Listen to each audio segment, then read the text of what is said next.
بسم اللہ الرحمن الرحیم۔ ناظرین و سامعین، السلام علیکم ورحمۃ اللہ وبرکاتہ۔ تجوید القرآن کے سبق نمبر 36 کے ساتھ آج ایک مرتبہ پھر آپ کی خدمت میں حاضر ہیں۔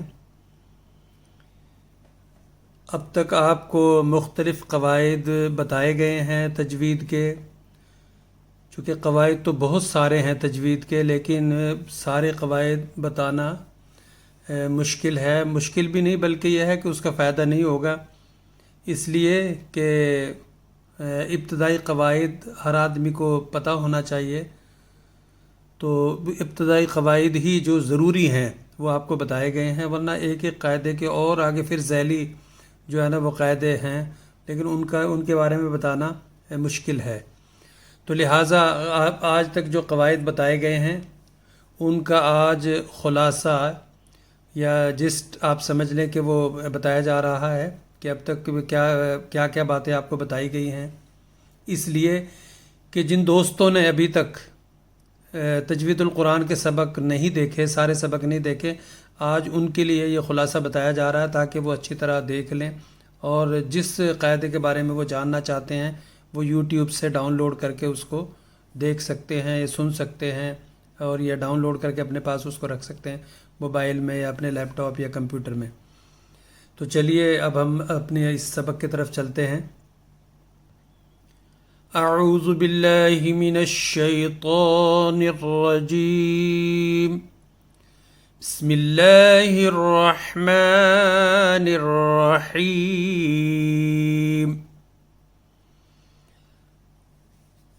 سب سے پہلے جو بات آپ کو بتائی گئی تھی وہ حروف تہجی کے بارے میں بتایا گیا تھا کہ حروف تہجی کتنے ہیں، اور یعنی جو عربی کے جو الفابیٹس ہیں وہ کتنے ہیں۔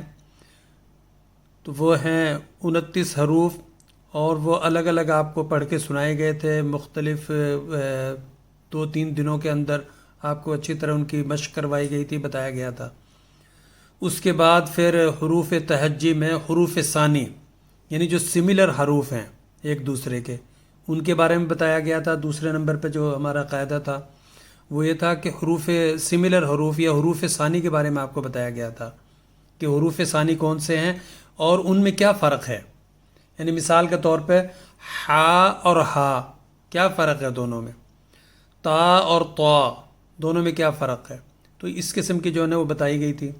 اس کے بعد پھر حرکت کا قاعدہ بتایا گیا تھا، یعنی ایک حرف ہے الف با تا ثا، لیکن جب اس کے اوپر زبر زیر یا پیش آ جاتا ہے تو پھر اس کے پڑھنے کا طریقہ بالکل بدل جاتا ہے۔ جیسے اگر الف کے اوپر ہے تو آ، ای، او، با، بی، بو، اس کو حرکت کہتے ہیں۔ تو یہ بتایا گیا تھا آپ کو قاعدہ اس کا حرکت کا۔ اس کے بعد پھر حرف مدہ کے بارے میں آپ کو بتایا گیا تھا، حرف مدہ کا قاعدہ کہ زبر والا حرف الف کے ساتھ، زیر والا حرف یا ساکن کے ساتھ، اور پیش والا حرف واو ساکن کے ساتھ اگر آئے گا تو وہاں پر حرف مدہ ہوگا، اور یہ مد کی یہاں سے سٹارٹنگ ہوتی ہے، اس کو محل مد بھی ہم کہتے ہیں۔ اس کے بعد پھر حرف لین بتایا گیا تھا کہ ہر لین کے 2 حروف ہیں، زبر والا حرف واو ساکن کے ساتھ اور زبر والا ہی حرف یا ساکن کے ساتھ۔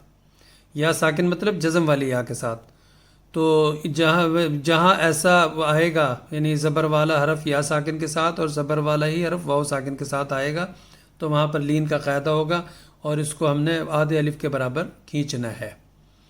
پھر حمزہ ساکن کے بارے میں بتایا گیا تھا کہ حمزہ ساکن کو کیسے پڑھنا ہے ہم نے۔ حمزہ ساکن کے بارے میں یہ بات بتائی گئی تھی کہ حمزہ ساکن جب بھی آئے گی کسی بھی جگہ قرآن کریم میں، اس سے پہلے زبر ہو، زیر ہو یا پیش ہو، لیکن حمزہ ساکن کو پڑھنے کے لیے ہمیں اس میں جھٹکا دینا پڑے گا۔ جیسے کہ مثال بتائی گئی تھی یؤمنون، مؤمنون، یا جیسے کہ یأتینا، تأویلہ، بہت ساری اس کی مثالیں آپ کو بتائی گئی تھی۔ یہ تو میں بتا رہا ہوں کہ یہ سارا اس میں تجوید القرآن کے جو اس میں سبق ہیں ان کے اندر یہ سارا یوٹیوب پہ موجود ہیں. جب آپ نے اس کو دیکھنا ہے تو جائیں تجوید القرآن بائی قاری نواب احمد، اس پہ جب آپ جائیں گے تو انشاءاللہ آپ کو یہ سارے اسباق آپ کو وہاں پر مل جائیں گے. حمزہ ساکن کے بعد پھر بتایا گیا تھا تنوین کا قاعدہ کہ تنوین کسے کہتے ہیں. بتایا گیا تھا کہ 2 زبر 2 زیر اور 2 پیش کو تنوین کہتے ہیں، اور تنوین والے حرف کو منون کہتے ہیں. اور اس کا پڑھنے کا طریقہ بتایا گیا تھا کہ اس کو ہم نے کیسے پڑھنا ہے.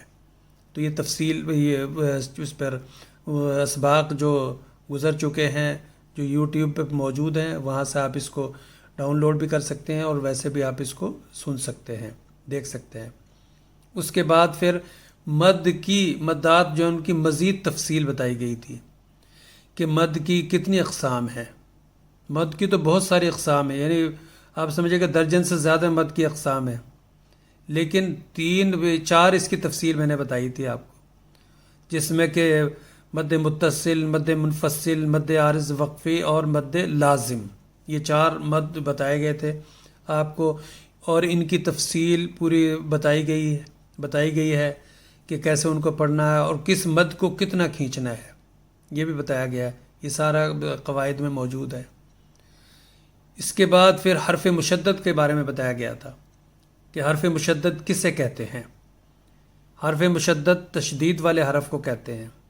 تشدید شدہ یا شد جس کو کہتے ہیں، اس کو اس میں قواعد کی زبان میں تشدید کہتے ہیں. اور تشدید والا جس حرف کے اوپر تشدید آئے گی اس کو کیا کہیں گے ہم؟ حرف مشدد.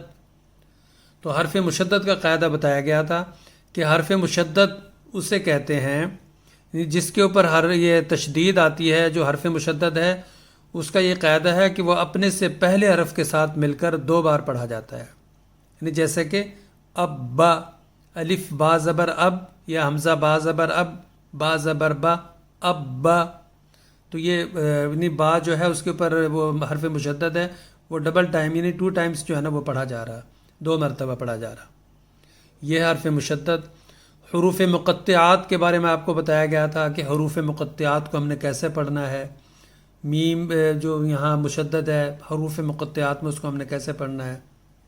کھڑا زبر ہے، مد ہے، ان کو پوری تفصیل آپ کو بتائیے. اس کا باقاعدہ ایک الگ ویڈیو ہے اس کا، تو وہ بھی آپ کبھی بھی آپ اس کو سن سکتے ہیں. جن دوستوں نے ابھی تک یہ قواعد نہیں سنے یا تجوید القرآن کے سبق پورے نہیں سنے، تو ان کے لیے یہ بات بتائی جا رہی ہے کہ وہ ان کو اچھی طرح سننے کے بعد اس سبق کو وہ چیک کر سکتے ہیں، دیکھ سکتے ہیں. اس کے بعد پھر بتایا گیا تھا اظہار کا قاعدہ. اظہار کے بارے میں بتایا گیا تھا. اظہار کے 6 حروف ہیں: حمزہ، ہا، عین، ہا اور غین خا. تنوین یا نون ساکن کے بعد اگر اظہار کے حروف آئیں گے تو اس کا پڑھنے کا طریقہ آپ کو تفصیل کے ساتھ بتایا گیا. اس کی مثالیں بھی پیش کی گئی تھی، بتایا تھا. وہ آپ کے اس میں تجوید القرآن کے جو لیسن ہے، جو سبق ہیں، اس میں یہ موجود ہے. پھر ادغام مرجر یعنی جو ادغام کا جو قاعدہ ہے وہ بھی آپ کو بتایا گیا تھا. اس کے حروف کے بارے میں بتایا گیا تھا. اس کے بھی 6 حروف ہیں: یا، را، میم، لام، واو، نون. ان کے بارے میں بتایا گیا تھا کہ ادغام غنہ والے بھی اور بلا غنہ یعنی بغیر غنہ کے جو ادغام ہے اس کی بھی تفصیل بتائی گئی ہے، اور باقاعدہ اس کی مثالیں بھی قرآن کریم سے آپ کے سامنے پیش کی گئی ہیں. اس کے بعد پھر اقلاب کا قاعدہ. اقلاب کا جو قاعدہ ہے اس کے بارے میں بھی تفصیل سے آپ کو بتایا گیا تھا، اور اس کے حروف کے بارے میں بتایا گیا تھا. اس کے کتنے حروف ہیں، کیا ہے. اقلاب کا ایک حرف ہے، وہ اس کا پوری یعنی تفصیل سے آپ کو بتایا گیا تھا اس کے بارے میں. اچھا، اس کے بعد پھر اخفاء کے بارے میں آپ کو بتایا گیا تھا. اخفاء کا قاعدہ بتایا گیا تھا. اخفاء کے بتائے گئے تھے کہ آپ کو کہ اس کے 15 حروف ہیں، اور تنوین یا نون ساکن کے بعد اگر اخفاء کے 15 حروف میں سے کوئی حرف آ جائے تو وہاں پر ہم اخفاء کے ساتھ پڑھیں گے. یعنی اخفاء کا مطلب ہے کہ غنہ کے ساتھ قدر ناک میں لے جا کے اس حرف کو ہم پڑھیں گے. اس کی مثالیں پوری آپ کو بتائی گئی تھی، وہ ساری تفصیل موجود ہے اس سبق میں. ابدال کا قاعدہ بتایا گیا تھا آپ کو، وہ بھی آپ اس میں آپ کے اس میں اسباق میں موجود ہے. اس کے بعد پھر قلقلہ کے بارے میں بتایا گیا تھا کہ قلقلہ کے 5 حروف ہیں، یہ بتایا گیا تھا، اور ان کو ہم نے کیسے پڑھنا ہے. اس کا طریقہ کیا ہے پڑھنے کا، وہ پوری تفصیل آپ کو بتائی گئی تھی۔ نون اور میم مشدد، یعنی تشدید والا نون اور تشدید والا میم، ان کو ہم نے کیسے پڑھنا ہے اس کی تفصیل آپ کو بتائی گئی تھی۔ وہ سارے آپ کے پاس موجود ہیں، وہ حروف، یہ سارے یوٹیوب پر موجود ہیں تجوید القرآن کے اسباق میں۔ اس کے بعد پھر آپ کو پر حروف کے بارے میں بتایا گیا تھا کہ پر حروف کون کون سے ہیں اور ان کو ہم نے کیسے پڑھنا ہے، اور پر کسے کہا جاتا ہے۔ پر کے معنی ہے موٹا کرنے کے، جیسے کہ ہم اردو میں کہتے ہیں موٹا کرنا، یعنی منہ کو بھرنا، فل کرنا، یہ پر ہے، موٹی آواز سے اس کو پڑھنا، جیسا کہ وَلَضَّالِّينَ وَلَضَّالِّينَ، ضاد پر ہے، یعنی اس کو ہم نے ایک ہی مثال میں نے آپ کے سامنے پیش کی ہے، باقی اس کی مثالیں موجود ہیں ساری، باقاعدہ ہر حرف کی مثال آپ کو سامنے پڑھ کے سنائی گئی اور اسکرین پہ بھی آپ کے موجود ہے وہ سارا۔ اچھا، اس کے بعد جو ہے وقف کے احکام۔ وقف کتنے اقسام کے ہیں، کتنے قسم کے، کتنی طرح کے ہیں، کون کون سے ہیں، اس پر ہم نے کیا کرنا ہے، اس کی پوری تفصیل آپ کو بتائی گئی ہے۔ اور وقف کے معنی بتائے گئے ہیں کہ وقف کے معنی سٹاپ کے ہیں، ٹھہرنے کے ہیں، رکنے کے ہیں، تو یہ بتایا ہے آپ کو۔ اور وقف کرنا کیوں ضروری ہے، جہاں وقف ہے وہاں رکنا ہے ہمیں۔ آیت کے بارے میں بتایا کہ آیت کا جو گول دائرہ بنا ہوتا ہے اس پر لازمی ہم نے رکنا ہے، اور نہیں رک سکتے تو پھر ہم نے وہاں پر آگے درمیان میں سانس نہیں توڑ سکتے۔ اگر ہمارا سانس اتنا ہے کہ ہم آیت کے اوپر نہیں رک رہے بلکہ آگے بھی جا رہے تو اگلے آیت کے اختتام تک ہمیں پھر ایک سانس میں پڑھنا ہوگا، اور اگر ہم درمیان میں رکیں گے تو وہ پھر جو ہے وہ غلط ہو جائے گا اور وہ قواعد کے خلاف بات ہوگی۔ تو یہ تفصیلات ہیں جو اب تک جو اسباق آپ کو بتائے گئے ہیں، ابھی تک 35 جو ہے وہ 35 لیسن یا سبق آپ کو اب تک جو ہے نا وہ تجوید القرآن میں پر جو ہے نا وہ اپلوڈ کیے گئے ہیں آپ کے لیے، اور آپ نے وہ سن لیے ہیں۔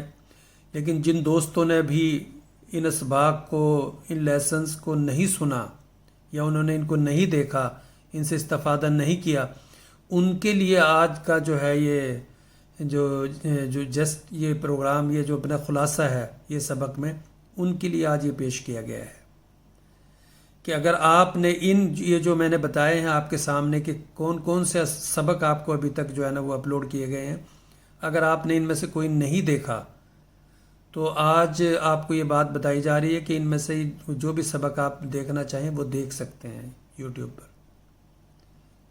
اور وہ کس میں آئے گا، وہ تجوید القرآن کے اس میں آئے گا، لیسن میں اس میں اپنا آئے گا چینل، جو اس کی یوٹیوب پر جو تجوید القرآن کا ہے اس کے اندر ہی آئے گا۔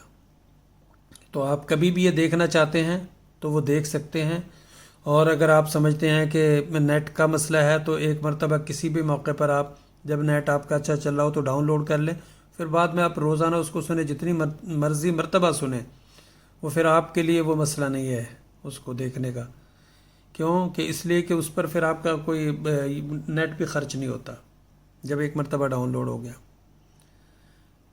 تو آج کا جو سبق ہے اس میں وہ سبق صرف اسی تفصیل کے لیے تھا۔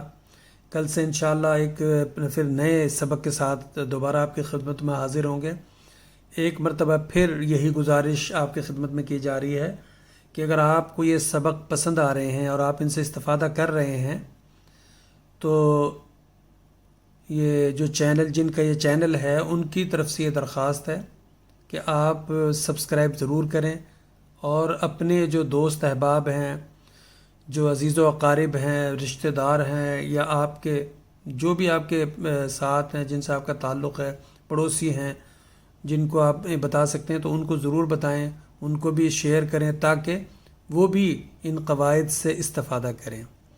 اور یہ قواعد بتانے کا مقصد صرف اور صرف یہ ہے کہ قرآن کریم جو اللہ تعالیٰ کا کلام ہے اور ہمارے پیارے نبی حضرت اقدس محمد مصطفیٰ صلی اللہ علیہ وسلم پر نازل ہوا ہے، تو اس کو جب ہم نے پڑھنا ہے قرآن کریم کو، تو جو صحیح جو عربی کا تلفظ ہے، جو عربی کی جو پروناؤنسیشن ہے، اس کے مطابق ہم کوشش کریں اس کو پڑھنے کی۔ یہی ایک مقصد ہے اس کا، اس کے علاوہ کوئی مقصد نہیں ہے۔ دعا ہے کہ اللہ تعالی ہمیں اس مقصد میں اپنے کامیابی دے، اور قرآن کریم کو اللہ تعالی ہمیں صحیح رنگ میں پڑھنے اور اس کے جو معانی ان کو اور مطالب کو سمجھنے اور ان پر عمل کرنے کی توفیق عطا فرمائے۔ وآخر دعوانا ان الحمد للہ رب العالمین۔